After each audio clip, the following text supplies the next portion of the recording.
G'day everyone, I'm David Reidy, and welcome to Piano Finally, a podcast by an old bloke who's getting around to learning the piano. Finally.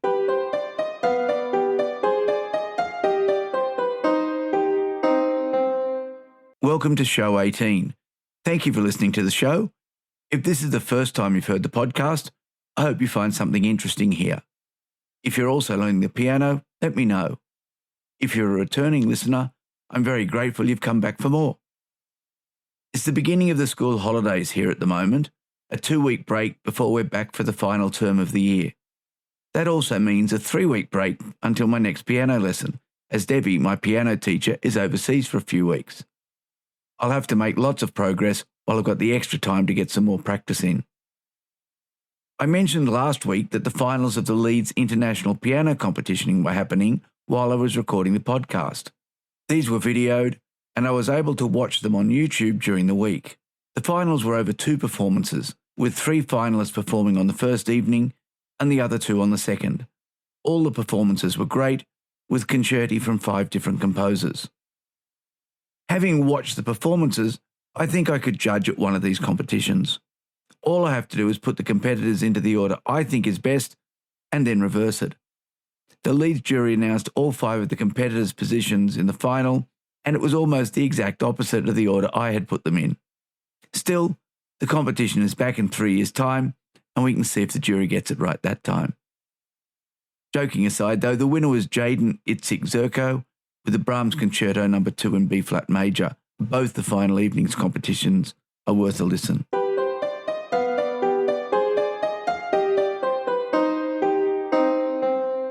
This week's YouTube channel is one that I've been enjoying greatly over the past few months, and that's Ryan Absher's channel.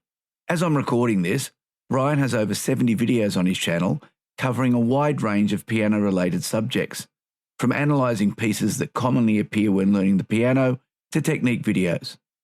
There is content for just about every pianist, from beginners up to much more advanced players.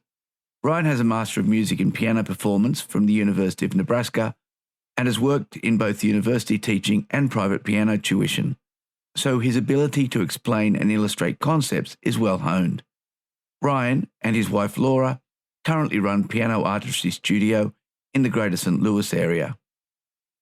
Many of Ryan's videos take a light-hearted approach to the topic, but in every case, the technical discussion and explanations are clear and on point. For example, in 5 breakup songs not called Moonlight Sonata, Ryan plays examples of pieces evoking feelings of sadness, giving snippets from sections of the works. In many of these videos, Ryan approaches the subject from the point of view of someone wanting to learn to play the piece. The channel is definitely worth subscribing to. There's usually a new video each week, and if you like Ryan's work and want to support him and get some additional content, you can become a channel member on YouTube. I've joined up. It's $10 a month.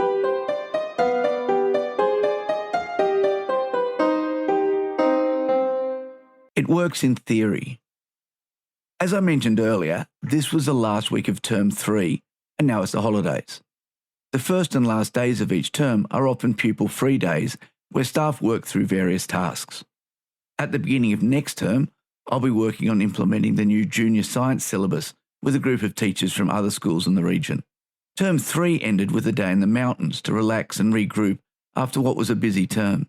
As I work at a Catholic school, the day ended with a mass, which included a little bit of singing.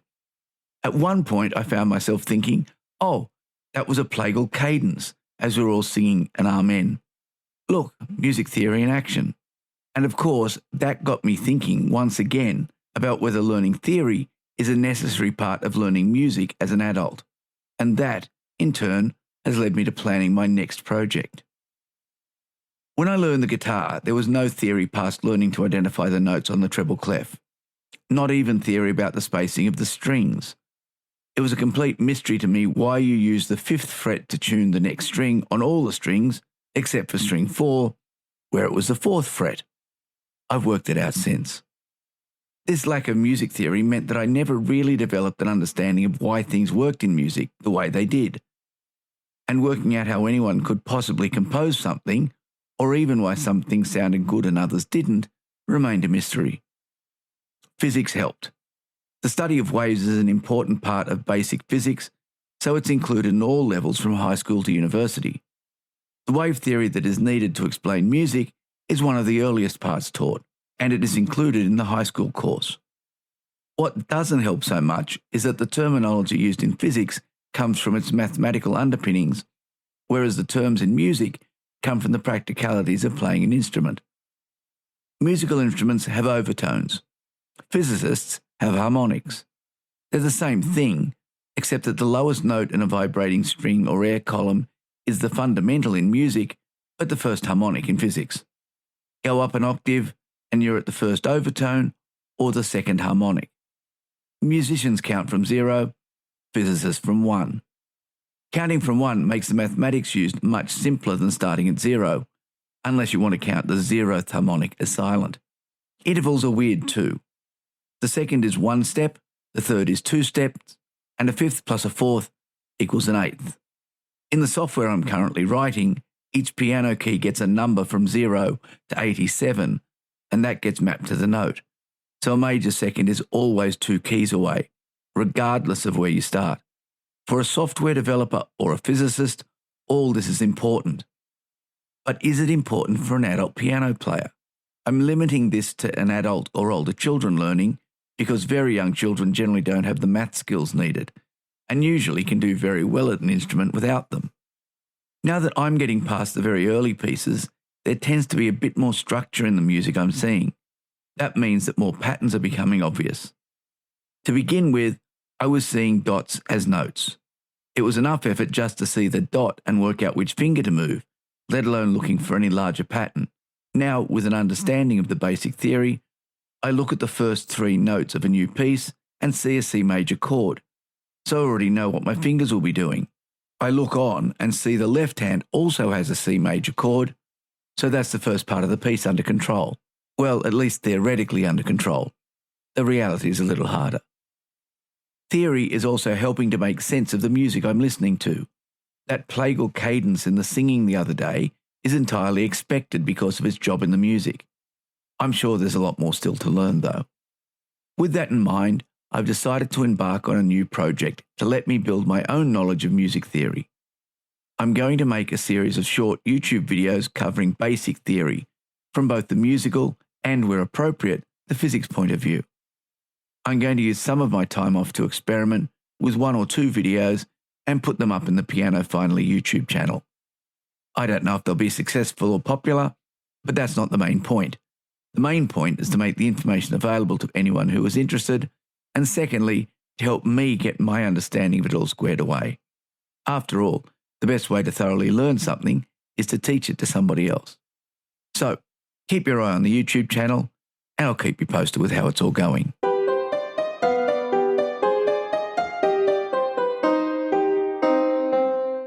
With the upcoming departure of Finale from the music notation software scene, there are 2 paid packages available that cover most of the commercial market, Dorico and Sibelius.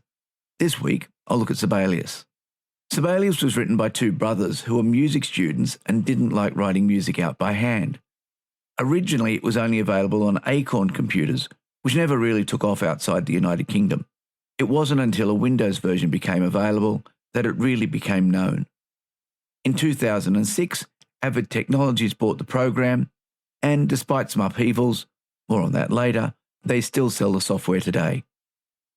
Sibelius is available in 3 versions. Sibelius First, which is a free version with some limitations, and Sibelius Artist and Sibelius Pro. The latter 2 versions are available via annual subscriptions or outright purchase. The current annual pricing is $99 US for Sibelius Artist and $199 US for Sibelius Pro.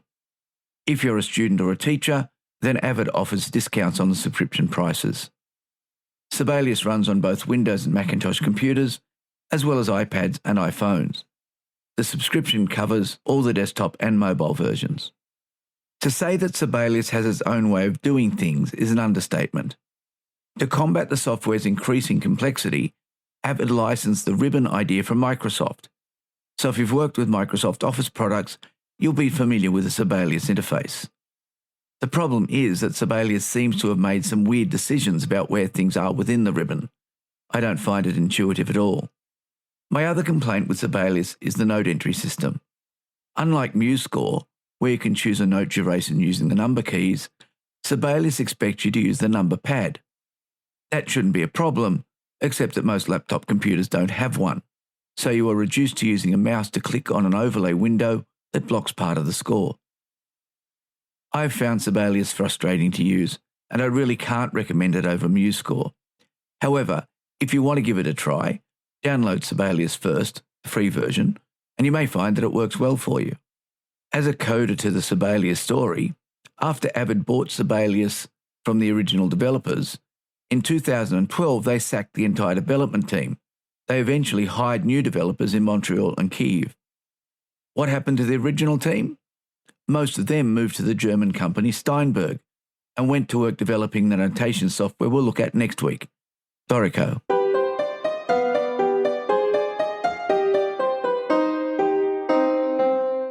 Well, that's it for this week. If you'd like to contact me, email is the best way. You'll find me at david@pianofinally.show and the website at www.pianofinally.show. In both cases, Piano Finally is all one word. Let me know where you are in your piano journey, or if you'd like to test my practice software when it's ready. The show is also on Facebook and Instagram. You can subscribe via any popular iOS or Android podcast application, or from directories such as Apple Podcasts, Spotify, or Player FM. So, until the next episode, I hope your piano stays in tune and you enjoy your time at the keys.